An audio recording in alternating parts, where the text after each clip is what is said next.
ইনজুরির কারণে বর্তমানে মাঠের বাইরে আছেন ব্রাজিলিয়ান সুপারস্টার নেইমার জুনিয়র। গত বছর অস্ত্রোপচার সম্পন্ন করা হয় নেইমারের। ইনজুরির কারণে চলতি বছর অনুষ্ঠিত হতে যাওয়া কোপা আমেরিকাতেও খেলতে পারবেন না নেইমার। নেইমারের মাঠে ফিরতে আরও বেশ কিছুদিন সময় লাগবে বলে জানিয়েছেন ব্রাজিল জাতীয় দলের চিকিৎসক রদ্রিগো লাসমার। মাঠের ফুটবলে না থাকলেও নেইমারকে নিয়ে আলোচনা হচ্ছে হার হামেশাই।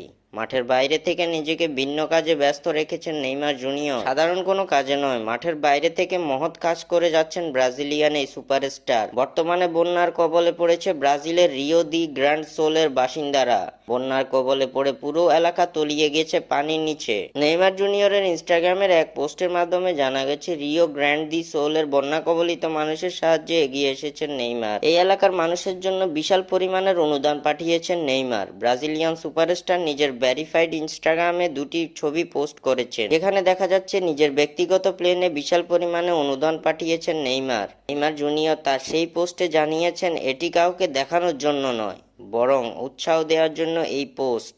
সেই পোস্টে তিনি আরও জানিয়েছেন লম্বা সময় ধরেই এরকম কাজ করে আসছেন তিনি, কিন্তু সেগুলো সামাজিক যোগাযোগ মাধ্যমে পোস্ট করেন না।